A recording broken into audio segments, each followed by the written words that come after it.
Bharatiya Janata party की राजनीति खुशियों में है। असम में बड़ी विजय, पुदुचेरी में सरकार और बंगाल में सत्ता में न आने के दुख के बाद भी उसकी प्रचंड विजय ही है। बंगाल के रसगुल्ला की चाशनी में तरबतर हुए ढोकले के साथ थाली में 77 भोज जो सजे हैं। इस जीत की कई मायने हैं, लेकिन एक ऐसा भी नेता भाजपा में था जो हार का पिता बनने का मादा रखता था। वे थे अटल बिहारी वाजपेयी के लक्ष्मण यानी प्रमोद महाजन।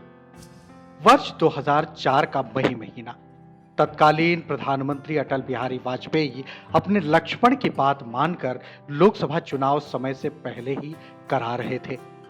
इसका परिणाम बुरा रहा, सत्ता चली गई। इंडिया शाइनिंग का उसका नारा औंधे मुंह गिर गया। भाजपा के खेमे में निराशा थी, कोई हार पर कुछ बोलने को तैयार नहीं था और सहसा प्रमोद महाजन सामने आए।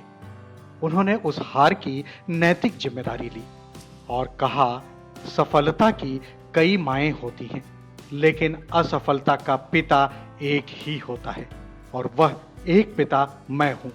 इस हार को मैं स्वीकार करता हूं। भारतीय जनता पार्टी का यह नेता उस काल में अपने समकालीन सभी नेताओं से अलग विलक्षण प्रतिभाओं का धनी था।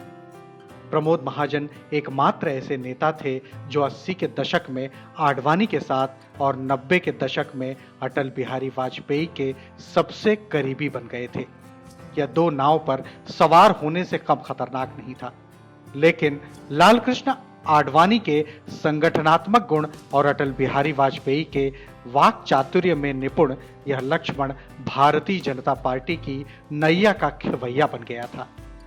पार्टी के लिए पैसे इकट्ठा करने की जिम्मेदारी संभालने के योग्य उस काल में ऊपर से नीचे तक कोई नहीं था, जिसकी जिम्मेदारी का निर्वहन प्रमोद महाजन बहुत ही निपुणता से कर रहे थे।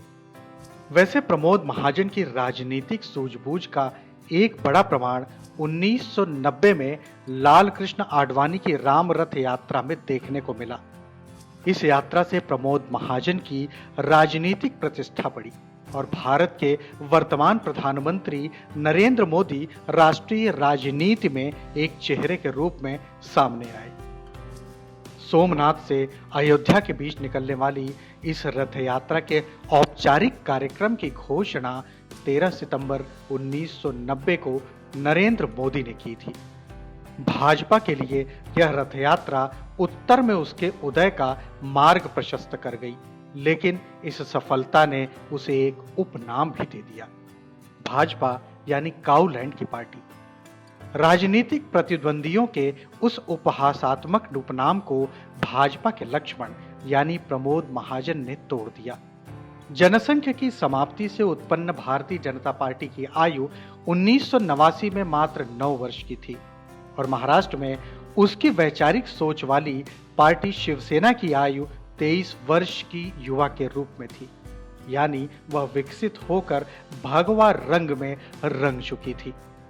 भाजपा को काउलैंड पार्टी के तमगे से निकालने के लिए रणनीतिकार प्रमोद महाजन शिवसेना प्रमुख बाला साहब ठाकरे के पास 1989 में एक प्रस्ताव लेकर पहुंचे।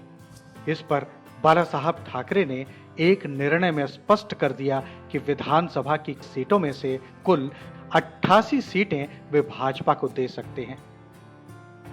इस पर सहमति बनी। वैसे इसके पहले 1984 में शिवसेना के उम्मीदवार भाजपा के टिकट पर चुनाव लड़ चुके थे, लेकिन राम मंदिर आंदोलन और वैचारिक समानताओं के कारण भारतीय जनता पार्टी और शिवसेना की नजदीकियां बढ़ी और इस मणि को जोड़ने वाले शिल्पकार थे प्रमोद महाजन। महाराष्ट्र की सत्ता में महाजन और गडकरी युति सरकार की नीतियों को राज्य के विकास में रूप देने लगे, तो बाला साहब ठाकरे उसका संचालन कर रहे थे। इस सफलता से काउलैंड की पार्टी भारतीय जनता पार्टी महाराष्ट्र में सत्ता स्थापना में भागीदार बन चुकी थी, तो दूसरी ओर मुंबई, ठाणे और कोंकण तक सीमित शिवसेना भी राज्य के ग्रामीण क्षेत्रों तक पैर पसार चुकी थी। भारतीय जनता पार्टी के प्रचार, प्रसार और विकास में एक प्रमुख रत्न थे प्रमोद महाजन, जिनकी राजनीतिक सूझबूझ संबंधों को बनाने और निभाने का कोई सानी नहीं था।